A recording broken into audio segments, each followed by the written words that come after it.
안녕하세요. 오토기의 김정현입니다. 천계도설 2탄. 이 제목 재밌네요. 자, 자동차 브랜드가 제품을 강조하면서 이 성능이나 기술적인 포인트, 수치로 경쟁력을 확실하게 강조할 수 있는 부분이 아닌 그 외 부분. 뭐 예를 들면 뭐 승차감이라든지 뭐 엔터테인먼트라든지 아니 뭐 그 외에 부수적인 기술들, 뭐 이런 것들을 신차의 경쟁 포인트로 담고 있다. 그 브랜드는 지금 기술력이 안 되는 겁니다. 이렇게 단정을 지시면 됩니다. 더 볼 것도 없어요. 네. 성능이 되고 기술적으로 확실한 우위에 있는 브랜드들은요, 자동차의 변함없는 가치. 자동차는 이동수단이 가장 주된 용도입니다. 이동수단, 그리고 지금까지 과거에는 빠른 말, 그리고 처음 출시됐을 때에도 시속 몇 킬로미터로 달릴 수 있는, 이게 성능의 지표였고요. 아예 모델명이 마력으로 PS 몇 마력 몇 PS 이렇게 붙기도 했어요. 지금까지 벤츠, BMW, 포르쉐, 페라리, 람보르기니 이런 차들이 명성을 얻었던 건 다른 거 하나 없습니다. 동력 성능과 다른 경쟁자들이 모방할 수 없었던 그 기술력입니다. 그리고 나서 그 명성을 바탕으로 다양한 대중차들을 만들어낸 거죠. 왜 우리가 일상 영역에 사용하는 자동차들은 엄청나게 빠른 성능을 필요로 하지 않거든요. 그러니까 대중적인 차들은 적당한 가격에 내구성 좋게 안전하게 이동할 수 있는 그런 차들을 생산해내는데, 그 자동차들을 믿고 구입할 수 있도록 하기 위해서 기술적인 포인트들을 지금까지 계속 쌓아왔던 겁니다. 포인트가 이만큼 쌓인 브랜드들은 이게 200마력밖에 안 되는 이상 영역이지만 이 브랜드가 어떤 브랜드인데 이렇게 신뢰를 받는 거고, 그렇지 않은 브랜드들은 3, 400마력을 줘도 그거 믿고 쓸 수 있겠어? 네, 이런 것들이 형성되어 왔습니다. 그런데 그동안 그렇게 성능을 위주로 해서 자동차의 기술의 우위를 점해왔던 브랜드들이 갑자기 전기차 시대에 와서 앞에 수치는 다 빼고 이상한 포인트들을 들고 나와요. 저희가 모니터를 새로 만들었는데, 저희가 승차감이 또 기가 막힌데, 이거 다 보시면 아실 텐데, 수치로 몇 번 이렇게 딱 워딩만 하면, 이렇게 뛰어난 기술이 담겨져 있다고? 네. 이랬던 브랜드들이 뭔가 수치화할 수 없고, 나중에 설명을 듣고, 좀 오래 타보고서, 옆에서, 그렇죠 하면, 그런가? 하고서, 이렇게 이런 포인트들로 승부를 한다. 이건 100% 기술력이 떨어진다라는 걸 자인하는 겁니다. 이걸로 구분하시면 됩니다. 과거에 국산차가 기술이 안 됐을 때, 떨어지는 브랜드들, 기술력이 떨어지는 브랜드들이 안 됐을 때 가성비로 승부를 했고, 그 외에 저희들은 이런 좋은 편의 기능이 있고요. 또 저희는 실제로 타보면 정말 편안한 승차감을 구현하고 있고요. 이런 잡스러운 것들로 승부를 했거든요. 그러니까 이런 워딩들을 앞서가는 브랜드가 갑자기 한다. 그럼 전기차 시장에서 이거 좀 문제가 있겠구나. 이 브랜드들이 아직 최고 수준의 기술력을 확보하지 못해서 자신이 없다라는 얘기구나, 이렇게 이해하셔도 무방합니다.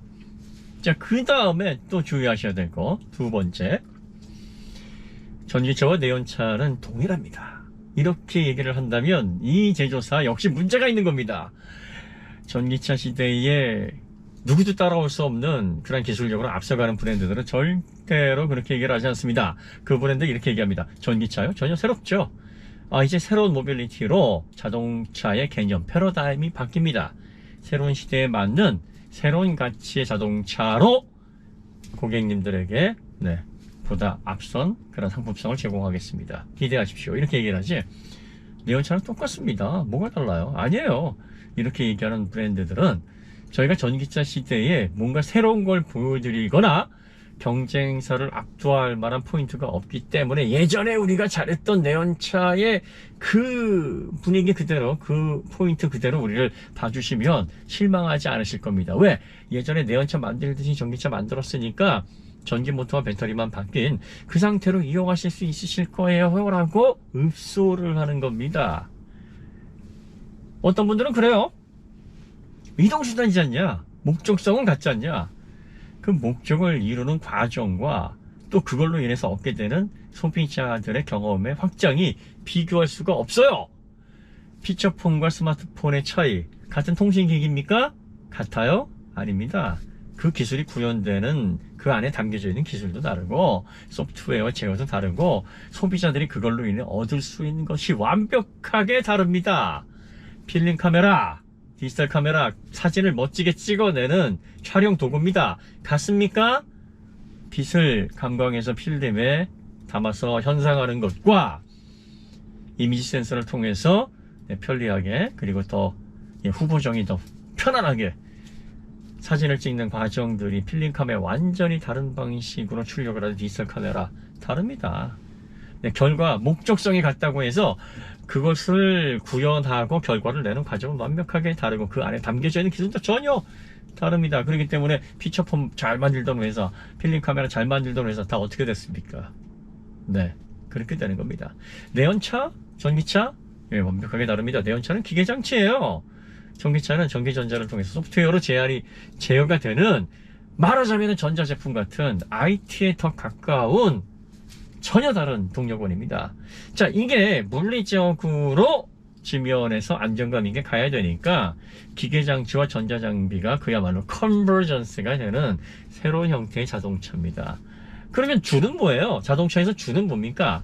지금까지 자동차 제조사들이 명성을 얻었고 신뢰를 받았고 그래서 사람들에게 훌륭한 자동차들을 공급해 왔던 그런 걸출한 브랜드들이 다 뭘로 시작을 했어요? 동력장치의 경쟁력, 기술력 이런 것들로 승부했습니다. 엔진 잘 만들고 변속기, 출력 전달장치 이런 걸 잘했어야 돼요. 그리고 나서 이제 그런 기술력을 바탕으로 우리가 일상 영역차도 이렇게 잘 만들었으니까 신뢰를 가지고 믿음을 가지고 사세요. 그럼 고객들이 그래 일상 영역에서는 뭐 난 이 정도면 분명히 뭐 충분하다고 생각을 하니까 그 선에서 뭐 이렇게 아래에서 선택을 하면 되겠거니 해서 자동차 시장 유지가 되어 왔던 겁니다.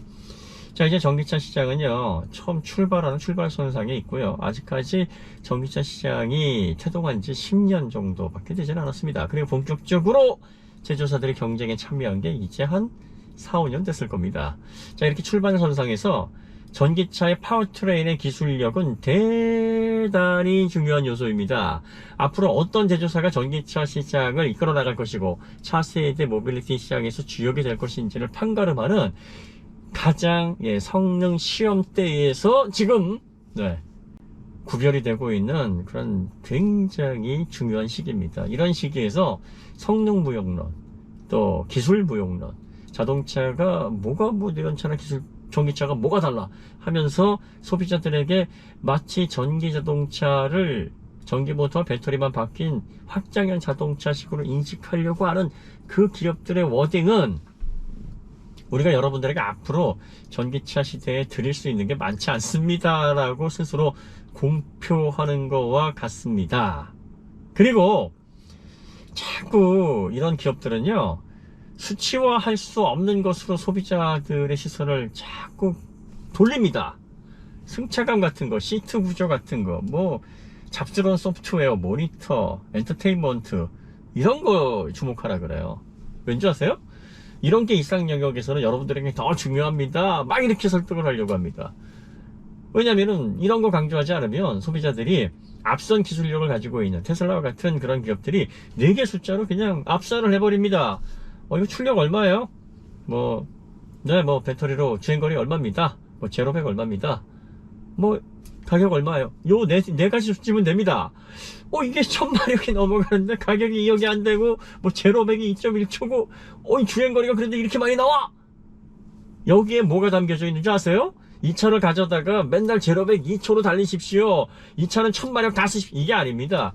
와, 이런 기술력을 갖추고 있는데 이런 자동차를 만들어내는 기업이 일상적인 자동차를 나중에 내놓는다면, 대중적인 모델을 내놓는다 그러면 그건 볼 것도 없겠는데? 사람들이 거기에서 신뢰를 갖는 겁니다. 그리고 그게 500마력이 됐든 600마력이 됐든 700마력이 됐든 같은 가격이면 많이 담아서 주면 그 소비자들이 알아서 씁니다. 이걸 제조사들이 걱정하는 건 딱 하나예요. 그 가격에 그걸 못 맞춰주니까 그거 언제 그거 어디다 쓰시게요? 그러면서 자기네들 상품을 이제 광고하거나 또 평가하는 사람들에게도 그런 비슷한 설득을 시킵니다. 일상 영역에서 우리가 이렇게 잘 조율을 했는데 이걸 소비자들에게 잘 전달해 줄 수 있을까요? 그러면 그렇죠. 뭐 일상적으로 그거밖에 안 쓰는데 우리가 뭐 잘 얘기해 볼게요. 이렇게 이해관계가 맞아서 엉뚱한 소리들이 나오는 겁니다. 그리고 이 제조사가 내연자동차 시절에 얼마나 잘했는지 아시잖아요. 여기에는 뭐 이런 브랜드도 있고 저런 브랜드도 이렇게 고성능 차도 만드는, 이거 보셨죠? 그러니까 이건 뭐 얼마 되진 않지만 여기가 얼마나 이런 뭐 얼마 안 되는 성능이고 얼마 안 되는 기술인 것처럼 보이지만 일상 영역에서 얼마나 잘 사용할 수 있게끔 조율됐는지 그걸 보셔야 됩니다. 아니 그러면 앞선 기술력을 가지고 있는 기업들은 그게 조율이 안 돼 있습니까?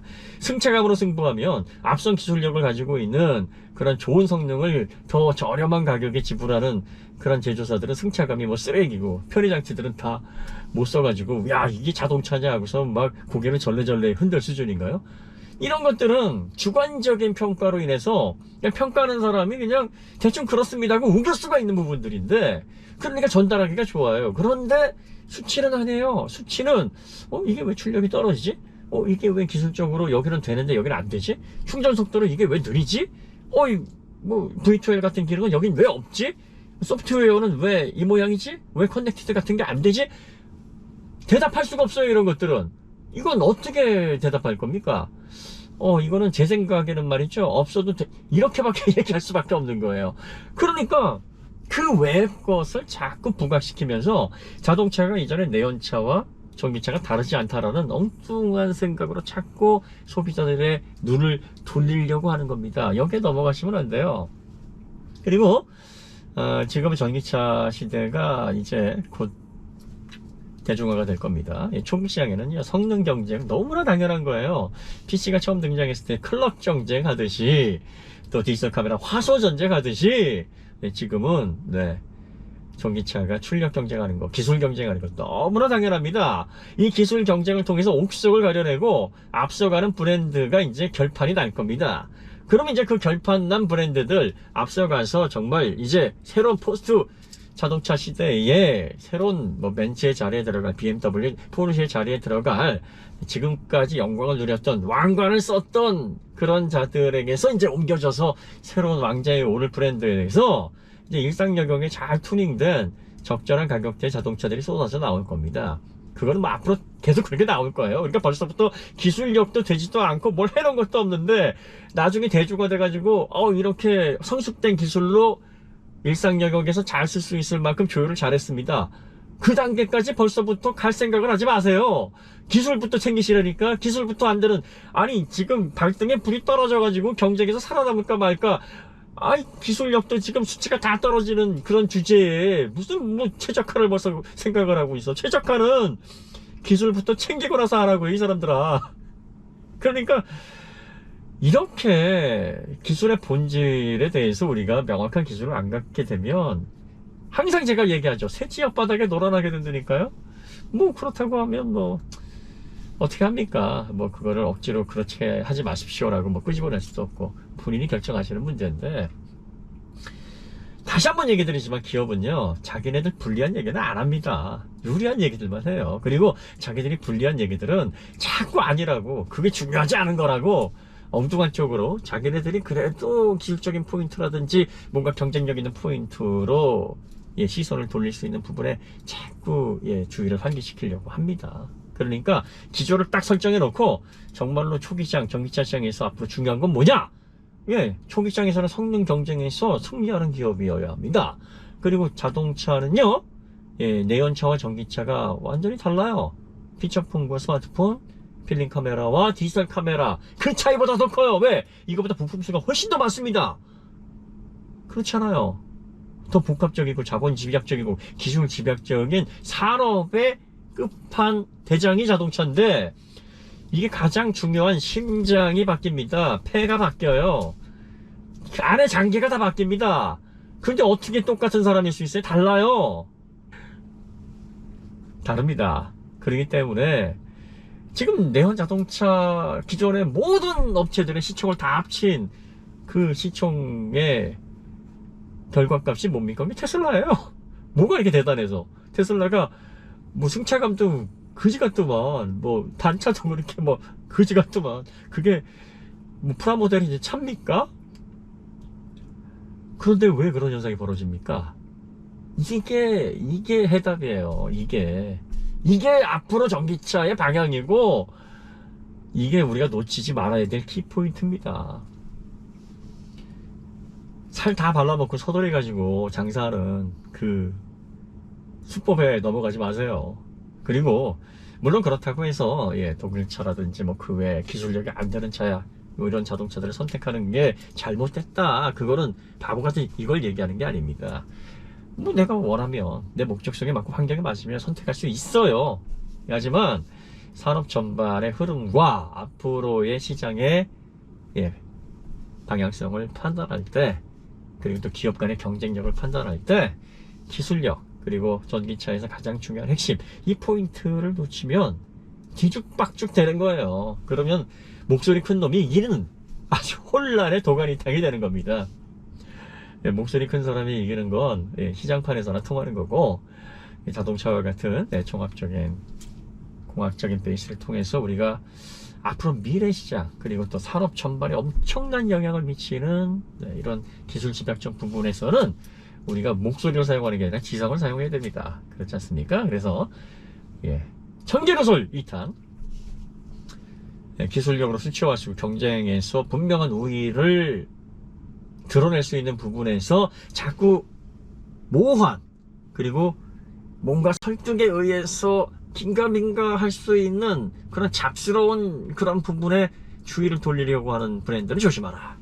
이게 첫 번째고요. 내연차와 전기차가 동일합니다. 이렇게 말도 안 되는 주장을 하는 그런 제조사들을 주의하라. 오늘은 이 두 가지 이야기를 전달해 드렸습니다. 자, 여기까지 말씀드리고요. 다음에 더 좋은 콘텐츠로 찾아뵙도록 하겠습니다. 감사합니다.